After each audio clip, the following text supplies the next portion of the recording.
2년 전에 중간 수사 결과 발표가 뒤집힌 오늘입니다. 그 누구보다 이 소식을 기다린 사람들은 바로 유족들일 텐데요. 특히 돌아가신 아버지를 따라서 공무원이 되고자 했던 아들은 바로 내일이 생일이라고 합니다. 글쎄요, 참 감회가 남다를 것 같은데 과거와 오늘 유족들의 목소리부터 먼저 듣고 오겠습니다. 제 아버지 죽음에 대한 것들이 왜 국가기밀이며 대통령 기록물로 저장되어야 하는지 감추려는 이유가 무엇인지 제 의구심은 더 커질 수밖에 없습니다. 저는 이제 대통령께 기대하는 것이 없습니다. 오늘 이제 정부가 공식적으로 발표했던 것도 정부의 기관이 뒤집는 것은 쉽지 않은 거거든요. 조사해 보니까 이것은 정말 잘못됐다, 이것은 밝혀야 되겠다라고 해서 밝힌 거죠. 유족분들 입장은 어떤가요? 착잡하죠. 왜냐하면 진실이 우선시 돼야 되고. 오늘 유족들도 여러 언론을 통해서 한마디씩 했습니다. 문 전 대통령은 참 나쁜 대통령입니다. 다 가증스럽고 속죄하길. 국민을 위한 대통령이 아니었다. 문 전 대통령이 양산 사저 앞에 시위를 하겠다고 했는데 살인 방조 혐의로 고소까지 검토하겠다. 오늘 꽤 격앙된 반응들을 많이 보였어요. 유족들은 당연히 사건의 진상이 드러나면 드러날수록 이런 격앙된 반응을 보일 수밖에 없는 것이죠. 지금 제가 앞서 말씀드린 것처럼 분명히 문재인 전 대통령에게 피해자 사망 3시간 전에 서면 보고가 이뤄졌음에도 불구하고 적절한 조치, 이분의 생명을 구하기 위한 정부의 적극적인 개입이 있었는지조차 알 수 없는 모호한 상황이고, 이후에 NSC를 개최했는데 정작 문 전 대통령은 참석하지 않고 아카펠라 공연 보러 가셨다니까요. 만약 그때 문 전 대통령이 직접 NSC를 주재하면서 북한의 이 같은 총격과 시신 소각에 대해서 강도 높게 비판했다면 유족들의 메시지가 지금과는 조금 달랐을 수 있겠죠. 유족들의 울분에찬 이 같은 절규는 결국 문재인 전 대통령과 민주당의 당시 대응이 자초한 일입니다.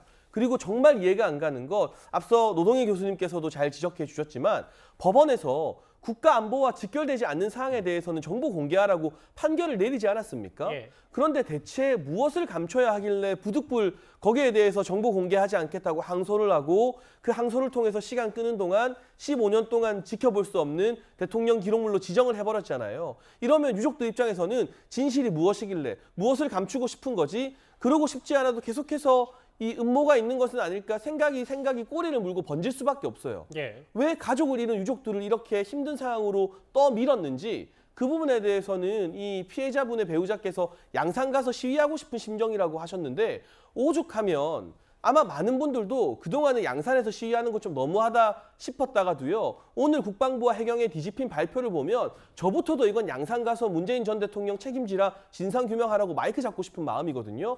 이 책임은 전적으로 문재인 전 대통령과 그 당시 청와대 수뇌부에게 있는 겁니다.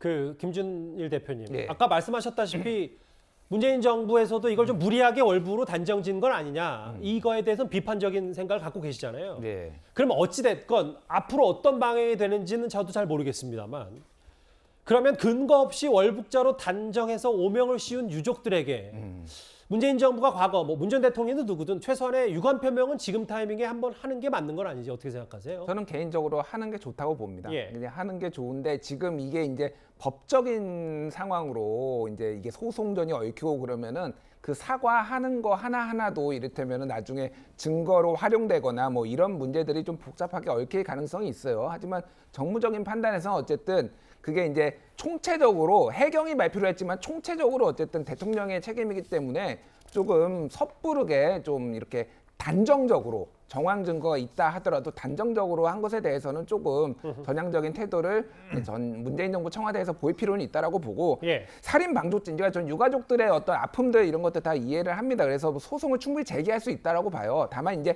살인 방조 혐의가 정말로 이게 이제 적용이 될 수 있느냐는 굉장히 법리적인 문제고 조금 많이 짚어봐야 될 것 같습니다. 그러니까 정말로 구하지 마라. 예를 들면은 뭐 이렇게 지시를 한 게 아니라 뭐 최선을 다해라고 했는데 국방부에서도 그때 해명을 했던 거를 보면은 이 부분이 이제 보통은 이제 뭐 이렇게 부유해가지고 갔던 사람들이 이를테면은 북한하고 접촉을 하고 다시 이제 남한으로 돌아오는 경우가 있기 때문에 그런 부분들을 고려를 했다라는 거 아닙니까? 그러니까 이거가 정말로 적용이 될지는 모르겠어요. 하지만 어쨌든 그 유가족들의 그런 아픔들 그리고 분노에 대해서는 심히 공감을 하고요. 어찌됐든 가장 중요한 거는 진상규명이 아닐까 그렇게 보여집니다. 그렇죠. 진상규명이고. 문재인 정부 인사들의 유감 표명도 있어야 된다고 뭐 이런 지적도 좀 해주셨는데요. 오늘 윤석열 정부의 국가안보실 국가안보실은요, 유족들이 제기한 소송에 대한 항소를 취하했습니다. 그런데 일단 핵심 자료들은 다 대통령 기록물로 봉인이 되어 있기 때문에요. 어디까지 알았고 누가 보고를 받았고 당시에 어떤 조치를 취했는지는 지금 다 대통령 기록물로 봉인이 되어 있습니다.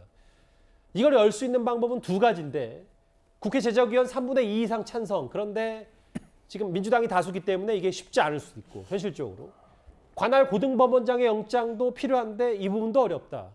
또 한 가지 더 있더라고요. 제가 찾아보니까. 뭐 문재인 전 대통령 스스로가 문재인 정부에서 이걸 열게끔 하면 또 된다고 하더라고요. 노돌 교수님. 진상규명, 실체가 중요하다면 어떤 식의든 해법이 필요할 텐데요.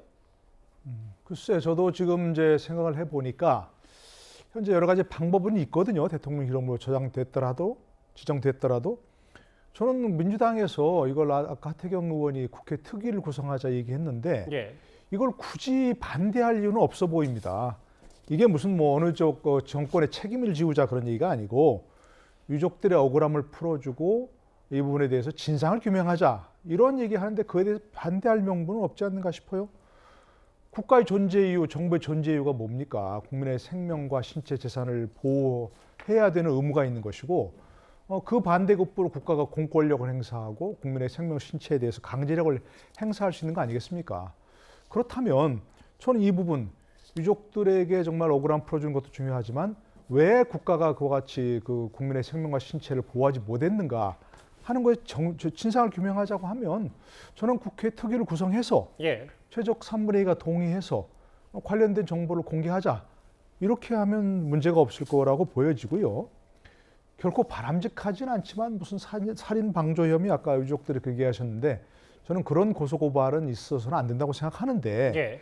만약에 필요하다면 예를 들어서 시간상으로 충분히 구할 수 있었는데 북한 측과 접촉해가지고 좀 기다려달라 이렇게 해서 어떤 실체를 밝힐 수 있는 구할 수 있는데 방치했다 이렇게 한다면 고소고발을 통해서 뭐 고법원장의 영장을 발부해서 발부하는 것도 기록물 열어보는 것도 알겠습니다. 저는 좀 필요한 부분이 아니겠는가 또 가능한 부분이 아니겠는가 어쨌든 어떤 방법을 통해서라든지 국회에서 먼저 이 부분에 대해서 기록물 열 수 있는 방법을 좀 강구하는 것도 필요하다고 생각합니다. 이제는 새 국면으로 접어든 결론이 좀 뒤집혔습니다. 서해 피살 공무원 사건 얘기 저희가 오늘 국민의힘 현장 목소리까지 연결해서 하나하나 집중 분석을 해봤습니다.